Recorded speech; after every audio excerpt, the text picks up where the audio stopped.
Welcome to the final hour of Sally, the Road to Recovery. Peter Albrecht along with Roseanne Haven and Ed Bloodsworth here at Cotton Bayou in Orange Beach. You know, when I see that, it just gives me chills. And it's not the rain and the storm surge and that big old 18-wheeler flopping over on the bayway that just gives me chills. It's that little boy who says, I'm loving people. And it just speaks to the humanity and the resiliency of the people on the Gulf Coast. And we absolutely will come back, and we'll come back better, as we always do. All right, let's get another look at that little boy and what he's doing. Here's WKRG News 5's Daniel Smithson.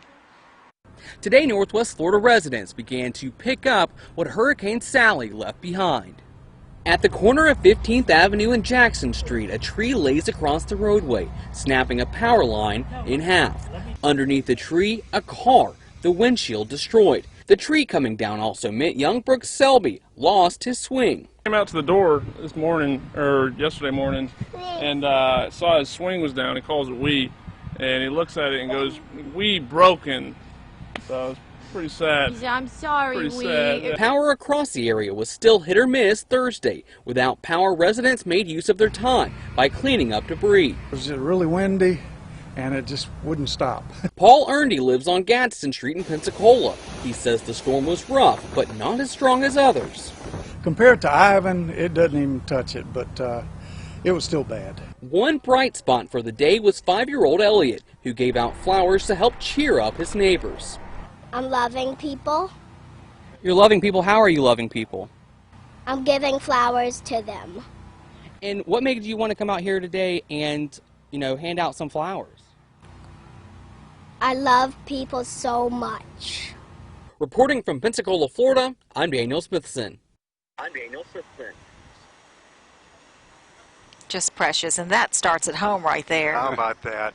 Tell you what, Ed, our weather today has really been nice for cleanup. We've had an overcast sky. We've had a nice breeze here at Cotton Bayou, and that makes a huge difference with so many people out working sun up to sundown to try to clean up debris. You and I were talking about on the way down here that usually after these big tropical events, the days after, it's blazing sun, stifling humidity, and it just makes it miserable around here. This is nice. Yeah, and it's bad enough, but right now we're seeing some beautiful conditions. We've got that north breeze. We're feeling it here. We've said goodbye to Sally, but unfortunately, guys, we got to talk about more going on in the tropics. I know, unfortunately, it's been actually a very busy day. Let's take a look about what's happening. We actually had 3 new named systems formed today. We had we had Wilfred in the Atlantic. We had Alpha in the Atlantic. We're now moving into the Greek alphabet. And now we have Tropical Storm Beta. This is the 4 p.m. advisory on Beta. 40-mile-per-hour winds. The movement is towards the north and northeast at around 9 miles per hour. So this is now a tropical storm, and all the clouds we're seeing is actually coming off of this tropical storm. Let's get to the forecast track. This will continue to move north and east, and then eventually it'll make a turn to the west, eventually heading in the general direction of Texas. And as this approaches Texas, it'll be slowing down significantly, and then it'll be driving off to the north.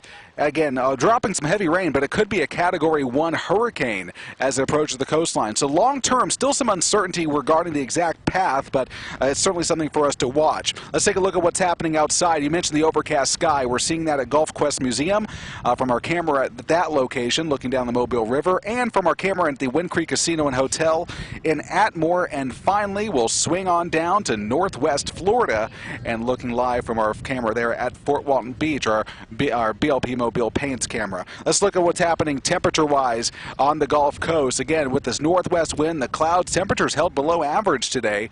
Right now, we're falling comfortably into the middle and upper 70s at 75 in Mobile, 79 for Bay Minette, 79 for Dauphin Island, still 77 in Loosedale, and 78 degrees for Atmore. Now look at the radar picture. It is panning out these light showers, but these are likely sprinkles. Most of these are probably evaporating before they're hitting the ground. So for most of us, it'll just be a cloudy night and may get a couple of drops of rain here and there. As we take a big picture look at this over the southeast. Again, all those clouds streaming in from the tropical storm Beta. And now let's go to the forecast model, because we do anticipate clouds to kind of look like this the rest of the night. We'll keep it overcast as we move forward in time into tomorrow morning. Now, by tomorrow morning, that north breeze continues, but you'll notice some of these showers moving in. There will be some light rain in the area as we move into your Saturday afternoon time frame as well. I don't think anything will be too heavy. It'll just be, again, like I said, very light. And then we move into your Sunday. Again, you'll notice a lot of cloud cover, not much sun around, and then we anticipate the rain chances to begin to drop a bit. The air mass will slowly begin to dry out late in the day on Sunday. Let's take a look at your low temperatures as we move into the overnight period, expecting lows to fall back into the 60s, right around 68 in Mobile. You'll bottom out at 72 in Pensacola, 74 in Chatham, and 68 degrees up in Atmore. 30% chance you'll need your Green and Phillips umbrella, and tomorrow's high temperatures, again, middle and upper 70s, which will, again, feel quite nice as folks are out there continuing their cleanup process. Looking at the extended forecast, it does call again for a slow decrease in the rain chance as we move through the weekend and into early next week. Highs in the middle 70s. Lows will be dropping into the low 60s, so some comfortable days ahead. And we expect a rise in the temperatures as we'll bring up your rain chance late in the week. And those will be from storms. Again, long range, we'll have to keep our eyes on Beta, but there's no imminent threat to the Gulf Coast. But just as wild of a year as we've been, now we're in the Greek alphabet. Isn't that crazy? Absolutely only one other time that's happened, and that was during the record year of 2005. Oh, wow. Well, your forecast certainly looks great for folks in the back bays that we saw today, just pulling out that wet, damaged furniture for it to dry out, and a lot of them just throwing it out. Yeah, there'll have some decent weather ahead there, so some good news at least for the folks next few days. All right. We're going to take a short break, and we'll be right back with more on Sally Road to Recovery here on WKRG News 5. This is a WKRG News 5 special. Sally, the Road to Recovery.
This is a WKRG News 5 special. Sally, the road to recovery.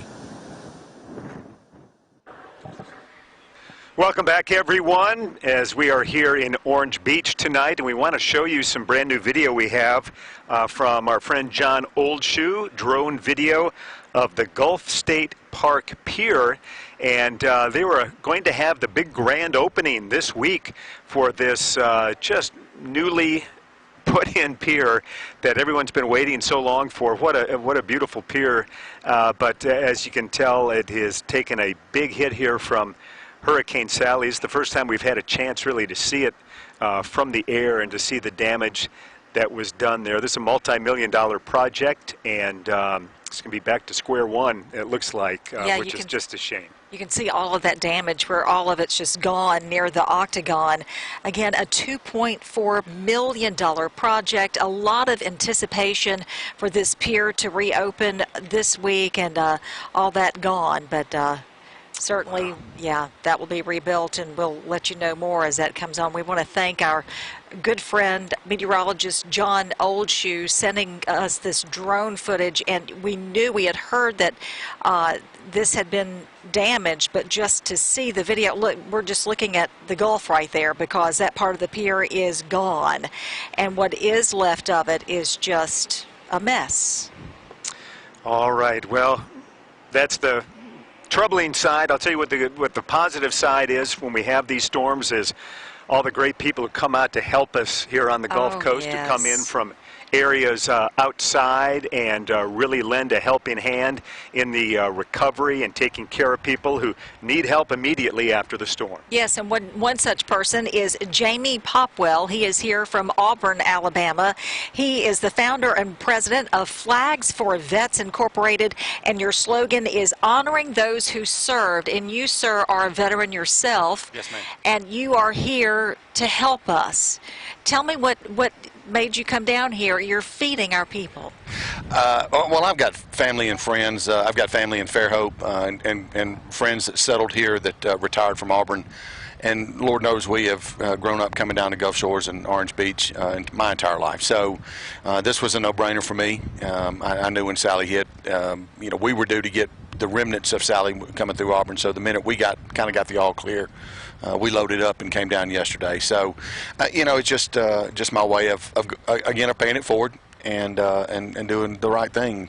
Just helping others. Tell us some of the stories that you've been hearing today from the people you've been helping. Well, there's a couple that stayed. We're here right outside of where you guys are broadcasting at the Grand Caribbean. Then there's a couple that stayed through and on the 4th floor, and they stayed up all night long, just bailing water that came in just from the wind-driven rain. And we've talked to a couple of police officers that were working on duty that during the hurricane, and the response to that and everything they had to deal with. And being a prior law enforcement myself, I certainly could relate to that. So. Tell me more about Flags for Vets.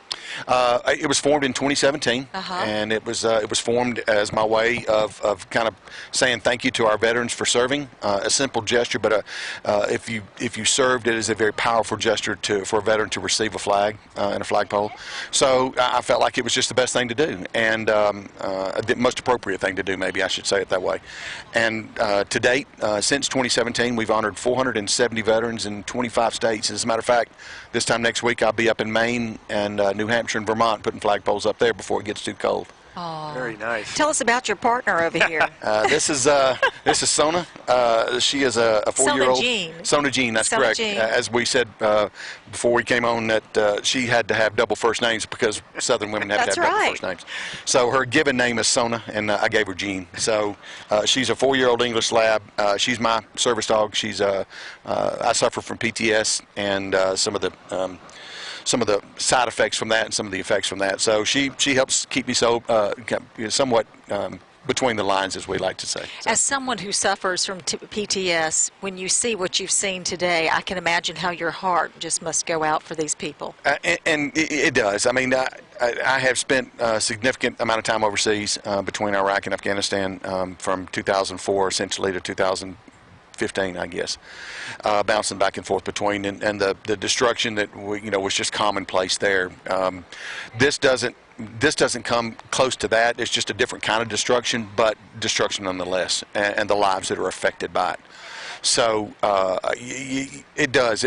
My heart goes out to those that are affected. I know it's a long road to recovery, and it just seems like once one comes through, there's another one comes behind it. There's always something, and this, Lord knows, this year has been a year of a lot of firsts. So it's only appropriate, I guess, that we have a hurricane come through and do what it did to this community. So.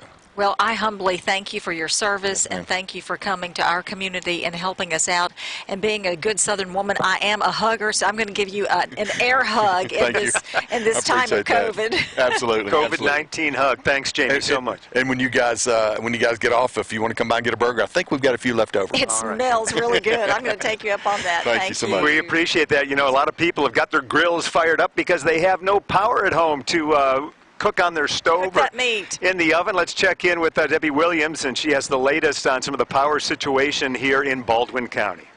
We are here with Mark Ingram with Baldwin EMC, and he has got to be, it's probably one of the busiest people as far as anybody in this recovery effort that we are now underway in. Everybody wants to know. I know that earlier we had reported 95% of Baldwin EMC customers were out of power. What is it now? I think you just got some good news. Well, let me say I'm not the busiest person because our linemen out there are the busiest people right now, Debbie, but right now we are down to 84% of our meters that are out right now. Some of the good news that I'm happy to report is we have re-energized 16 of our 22 substations. That's awesome. That's outstanding. Also, we have connected more than 11,000 meters, and I'm hoping that number is going to climb closer to 20,000 by the end of tonight. What do people need to know right now that are still waiting? I mean, we've heard in some instances it's going to be weeks, maybe even days, and I know that I personally had just gotten my power back on in the last couple hours. So what can you tell folks about when to expect it? Well, it's still going to be several weeks out before we have total restoration. But being that now we have 16 of our 22 substations hot, a lot of things are going to start happening over the next several days and definitely over the next week. The main thing I want to ask them is to be patient. Even though you may not see a lineman in your area or at your street, believe me, they are working throughout our county. It's a 60-mile wide area and then 100 miles long. Oh, yeah. So we have a large territory to cover. I wanted to ask you, because just a little while ago, I got a message from you. There's a big distribution coming up tomorrow, Saturday, at 3 locations in Baldwin County. Tell us a little bit about this. Well, we're very excited about doing this. We're bringing ice to the county. We'll have free ice distribution starting at 11:30 a.m. tomorrow at Bay Minette Middle School, Central Baldwin Middle School, and also Foley Middle School. And then we're limiting it to 2 bags per family. All right. Thank you so much, Thank you. Mark Ingram, for what you're doing for all your employees and what they're doing out there right now. If you have not got power, it is on the way. Just be patient. We're going to go to break now. We'll see you in just a little bit back here on Sally, the road to recovery. This is a WKRG News 5 special. Sally, the road to recovery.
This is a WKRG News 5 special. Sally, the road to recovery.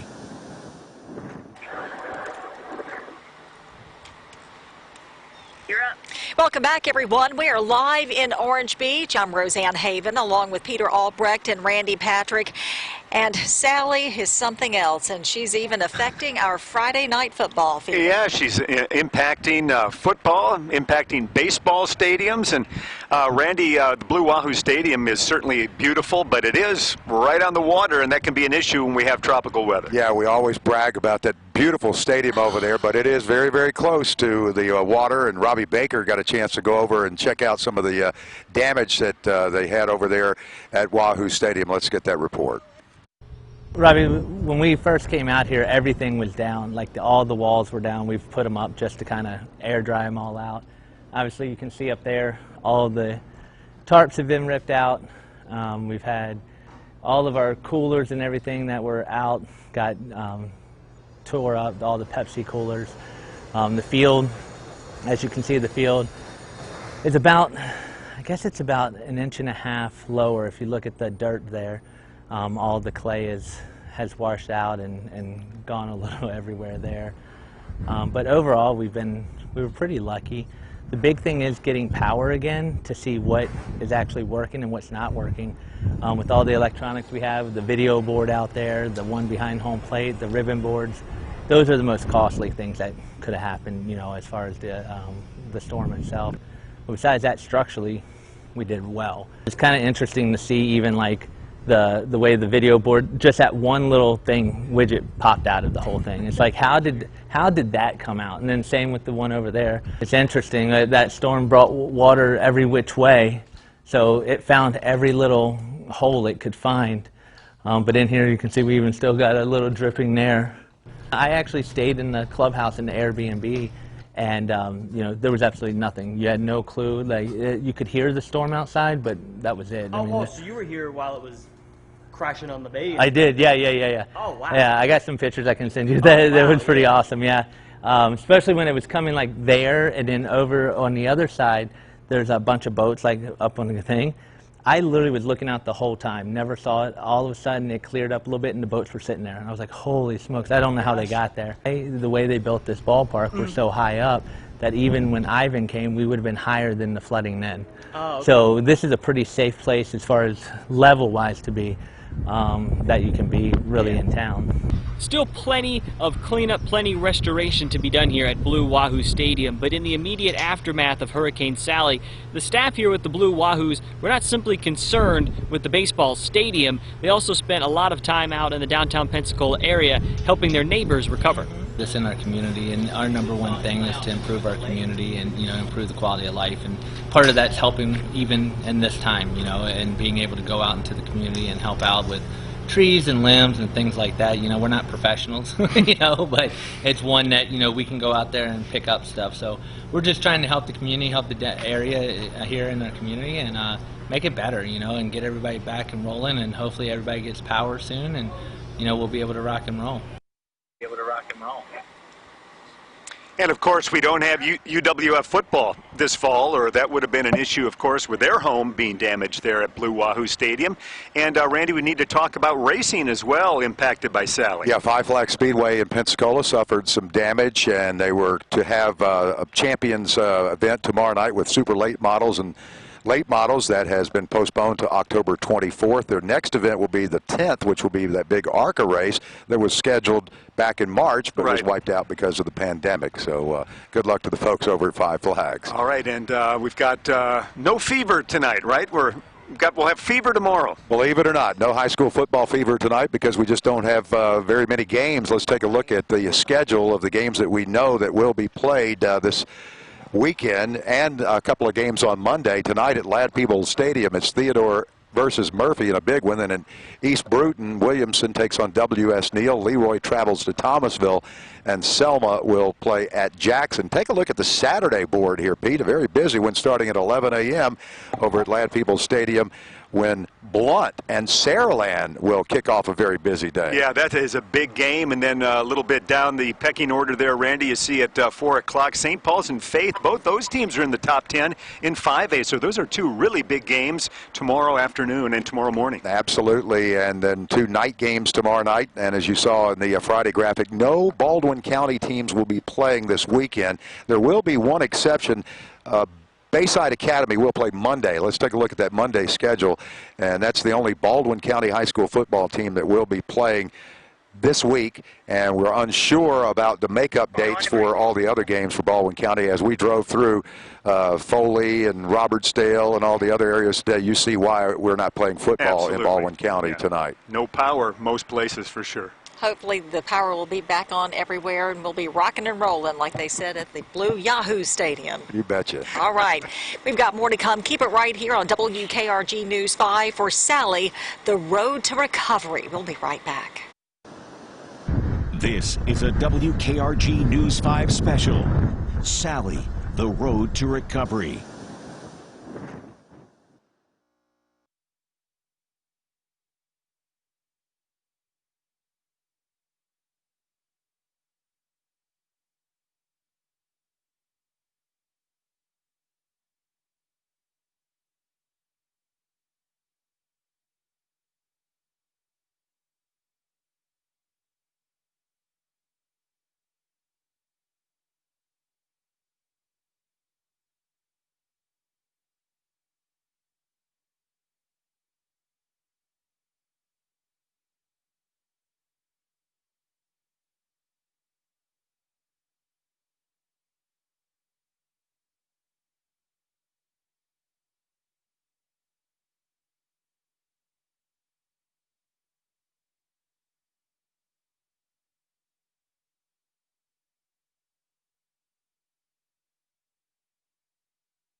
This is a WKRG News 5 special.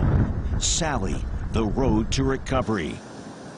Everyone from Orange Beach, Cotton Bayou, Peter Albrecht, Roseanne Haven, and the whole WKRG team. Debbie Williams joining us now. And, you know, Debbie, you think back to Hurricane Ivan, and one place that was ground zero was NAS Pensacola. Absolutely. That whole part of Florida over there just devastated. And again, they are devastated, it sounds like, from what we're hearing from Cody Long again this time. All right. Let's go ahead and go to Cody now. We're here on base where we're seeing some of the most significant damage. Take a look at this historic home.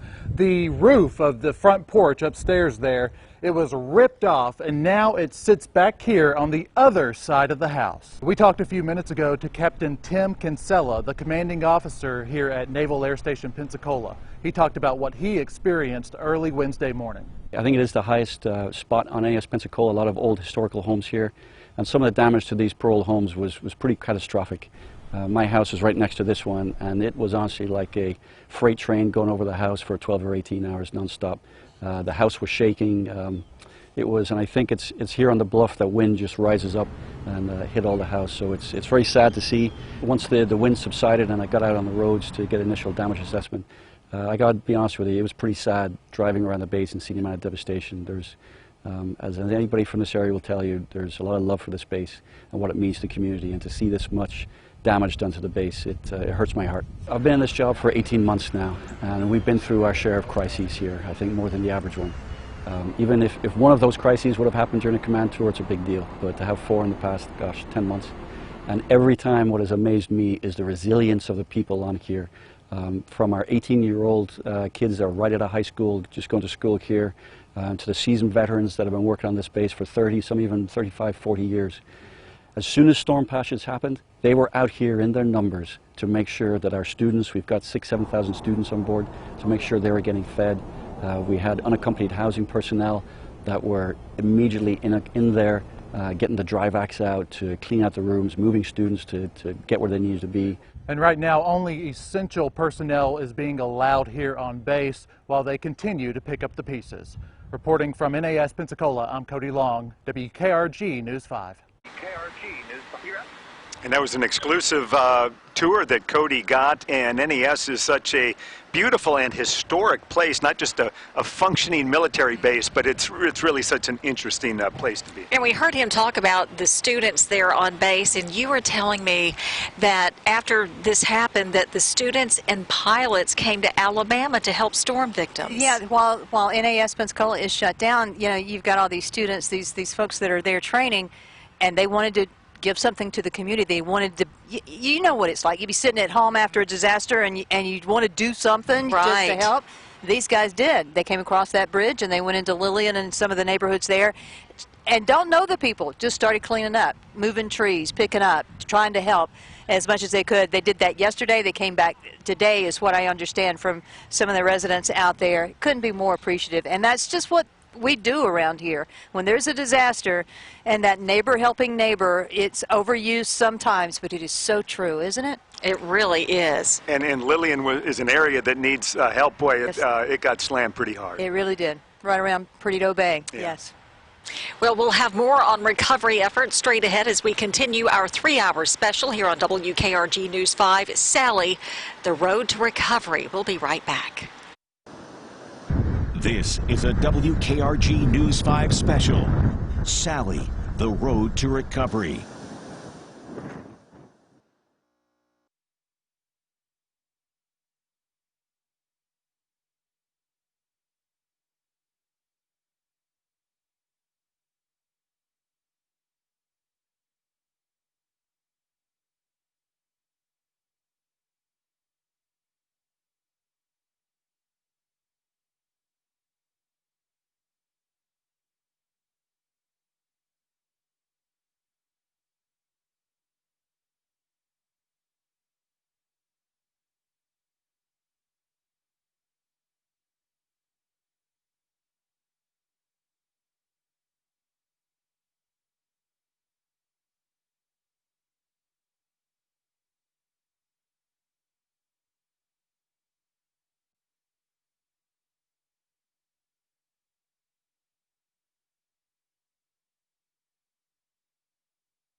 Some stand behind us with masks on or something.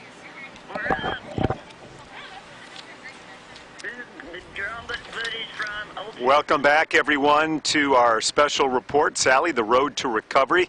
And a big recovery effort is going to be needed here in Gulf Shores at Gulf State Park. This is the new $2.4 million pier that was to have a big grand opening this week. And you can see large sections of that pier are now gone. Yeah, as we get closer, we can see the damage in that gaping hole as we get closer to the octagon there. And so much anticipation building up to the reopening of this pier. This is just a landmark for us here on the Gulf Coast. And now it is basically no more, as that huge piece of it is now gone. Yeah. Just shows us the power of Hurricane Sally. And as we look at this footage, and now it's going to turn around and go back the other way, just knowing that Sally did this, and we have more, there we go, here we go, more tropical activity out there right now. We've already moved on to the Greek alphabet, Ed. Yeah, this has been quite an amazing year in many regards, and weather is no different. In fact, today, out in the Atlantic, we had 3 new named systems named today. So we had Wilfred, which is out in the central Atlantic, really no threat to us. We also had Tropical Storm Alpha, and that was actually named, and it's going to make landfall in Portugal tonight, so now over near Spain. But the one closest to home is actually the one that we long-term may need to watch, and here it is. This is Tropical Storm Beta. This was initiated earlier this afternoon as of 4 o'clock, and this is the latest advisory. This is the 4 p.m. advisory. We'll get a new one here in about less than half an hour. Maximum sustained winds holding at 40 miles per hour. The forecast track takes the system north and east and eventually curves to the west as it slows down. Another slow-moving system in the Gulf of Mexico, likely becoming a Category 1 hurricane by early next week as it approaches the Gulf Coast. Then it starts to slowly ease north, may actually ride up the coast, producing very heavy rain for them. But again, long-term, some models start to bring this towards Louisiana, which, again, folks over there are still recovering from Hurricane Laura. So again, this could be a rainmaker long-term. For us, we've seen a couple little drops of rain here and there. Live looking from Gulf Quest Museum at a cloudy afternoon and now moving into a cloudy evening. And then also another view from the Wind Creek Casino and Hotel camera in Atmore. Also cloudy. You can see a couple specks of rain on the camera lens. And over down to Fort Walton Beach, we're seeing, again, an overall calmer seas. And again, overcast skies there in northwest Florida. Current temperatures, they've fallen off nicely. It's actually a very comfortable evening into the middle 70s now for Mobile.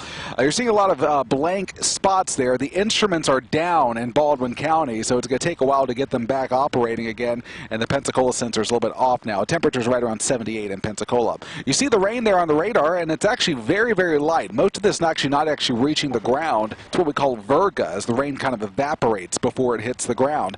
But we'll see a chance of this as we go into the evening. We'll look at a big picture of all the clouds sliding into the southeast, all of coming off of what is now Tropical Storm Beta. Had a cold front move through today, giving us that stronger north breeze, and we're feeling it out here. Let's take you through what you can expect as we move into the overnight period.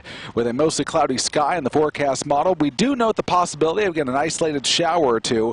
Tomorrow morning, the atmosphere will moisten up a bit, and we may see a few light showers to start the day tomorrow. And then later in the day, the rain chances will start to come down as, again, we start to mix out that moist air. We'll keep in a chance of a few lingering sprinkles overnight Saturday and into Sunday. And keeping it cloudy, breezes will stay out of a northeasterly direction. And again, keeping temperatures below average. You may see a few peaks of sun in the northern counties by Sunday. Overnight lows tonight falling into the middle and upper 60s. Still some lower 70s at the coast. And tomorrow it is a 30% chance that you'll need to hang on to your Green and Phillips umbrella.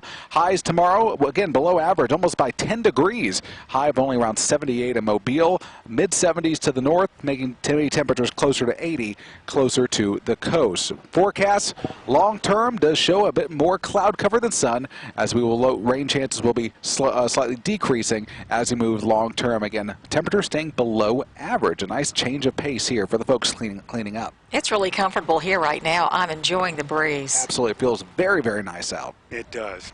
Governor Kay Ivey visited the area today for the first time since Sally came through. She flew over Orange Beach, Gulf Shores, Fort Morgan, and on into Dauphin Island. Nicolette Schleisman has more on the governor's visit.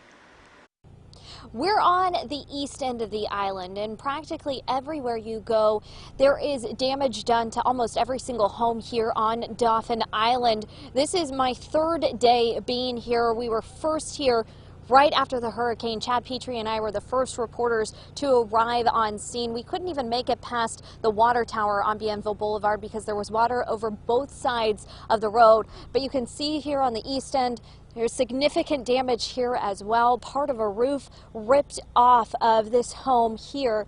There's a siding ripped off of several homes across the island, roof damage, as well as power poles down, power lines over roads, and trees snapped off. Now, we did speak with Dauphin Island Mayor Jeff Collier earlier, and he said that, you know, they've already started to get that recovery process going, and because it's been happening a couple days, it's already started to pick up. He says things are starting to get back to normal. Now, Governor Kay Ivey made a visit to the island earlier today and spoke with us as well as other officials from across the state, saying that this is going to be a long cleanup. But this has been a tough storm, and it's going to take time to recover. So patience is going to have to be a virtue. And we've seen power crews across the island working on restoring that power to people who live here. It may take some time, but they're here and they're working. On Dauphin Island, I'm Nicolette Schleisman. All right, so another rebuild for a lot of people on Dauphin Island. Yep, here we go again. But we will come back, and we'll come back stronger. We'll have more on Sally, the road to recovery, coming up on WKRG News 5. This is a WKRG News 5 special. Sally, the road to recovery.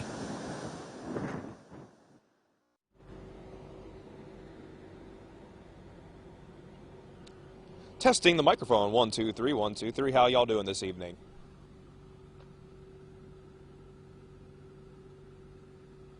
I understand.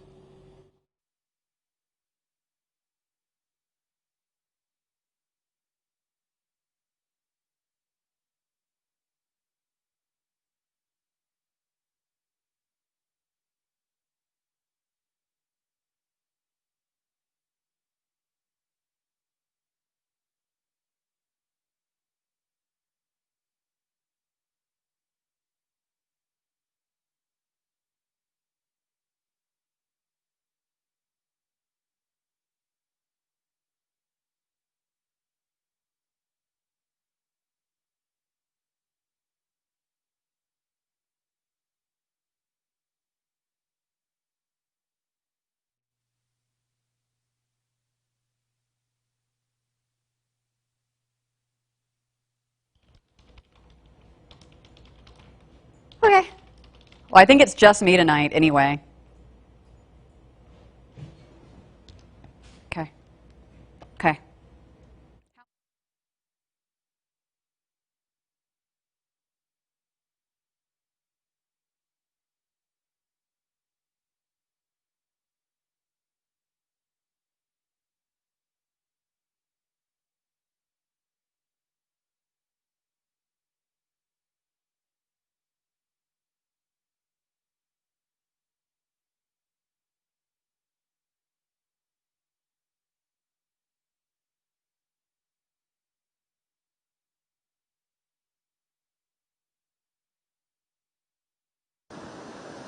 This is a WKRG News 5 special.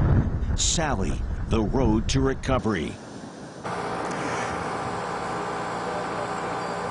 We are back here live out at Orange Beach, Alabama, as we continue to monitor the aftermath and the recovery process following Hurricane Sally. We saw, of course, most of the damage occurring in Baldwin County and also in northwest Florida, all due to some intense storm surge and prolific rain. Nearly 30 inches of rain observed here in Baldwin County. Another area that was hit particularly hard, you go down to southern Mobile County. Specifically, we're talking about Dauphin Island. For a long period of time, time, they were on 2 portions of Sally's eye wall, producing extremely high winds, some very heavy rain, and also they had a surge issue there in Dauphin Island. Meteorologist Thomas Gieboy has been live on Dauphin Island this afternoon surveying the damage there. Thomas, we spoke earlier this week to the mayor down there at Dauphin Island, kind of wondering what he was going to wake up to as we moved into Wednesday. What are you seeing out there today? Yeah. Well, I think a lot of people here on the island, Ed, were kind of surprised on the wind damage that we've seen really across the island. Of course, you would normally expect Dauphin Island to flood, and we did see flooding issues.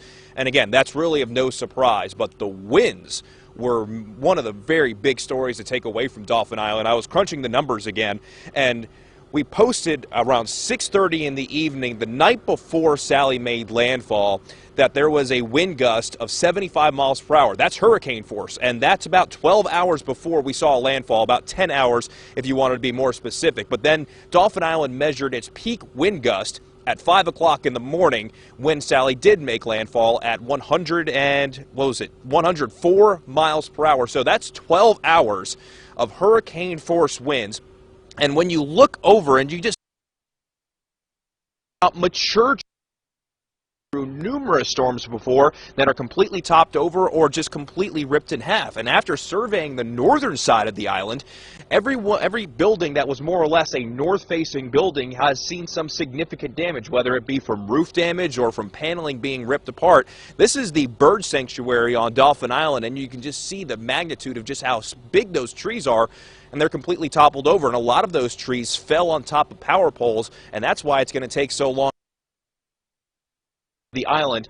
But you talk about some strong winds on Dauphin Island, and not to mention you have those winds moving over a completely free fetch of water, so there's no friction really slowing down the water, so you're feeling the brunt from the eye wall. And not only that, you're close enough on Dauphin Island with those winds, you also get a lot of rainfall as well. It might not have been the 30 inches in Orange Beach, but that's still enough to saturate the ground, and that's still not trees. So when you go all up and down Dauphin Island, doesn't matter if you're on the east end or on the west end, you'll find that extensive damage. And we saw a lot of damage even over towards the Dauphin Island Sea Lab as well, with some of the roofing completely ripped off there as well. I'm happy to report, though, just in the last couple of days, and we spoke with Mayor Jeff Collier, they have come a long way just within the last 24 hours. I mean, you can actually see the streets are passable, which is definitely good. They have been through this before. The folks of Dauphin Island are very resilient. And you can definitely tell that in the cleanup effort so far. Just a little while ago, we saw a complete convoy of power trucks that moved by, and power crews have been here all afternoon since we got here, and we expect that to continue. It is going to take a little while for power to go back and for things to go completely back to normal. And I mentioned before, earlier on in the show, that we are starting to see things kind of getting back to normal. Some people were fishing. We also saw some folks feeding their fish because in their refrigerator, they could not keep their fish, so they gave it to the pelicans and to the seagulls. So we're starting to see something getting back to normal. But we'll go ahead. But again, Dauphin Island, definitely resilient, but it's going to take a little while before things get fully back to normal. But we'll have much more on the aftermath of Sally and the recovery of Sally coming up on News 5 in just a bit. Stay with us. This is a WKRG News 5 special.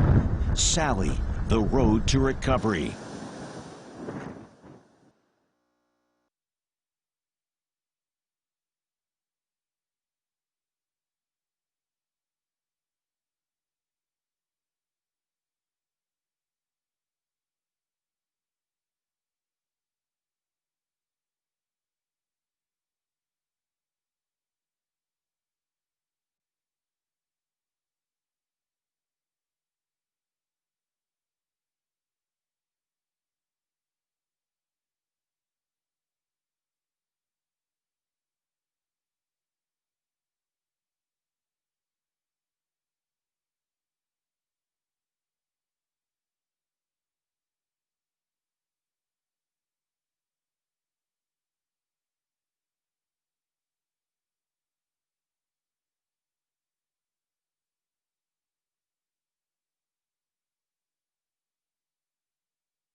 You want me to? I'll go. Welcome back, everyone, to our special report, and we have breaking news to report out of Washington, where Ruth Bader Ginsburg has passed away at the age of 87. The Supreme Court Justice has served on the High Court for 27 years, since 1993, and of course this has huge implications for the political balance of the High Court. Ruth Bader Ginsburg, the second woman to serve on that High Court. All right. And again, that is just being confirmed right now out of Washington. We're going to go ahead, and as you're watching this Road to Recovery special, coming up next, we're going to show you some ways that you can get help if you're looking for help in recovery. We'll be right back. This is a WKRG News 5 special. Sally, the Road to Recovery.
This is a WKRG News 5 special.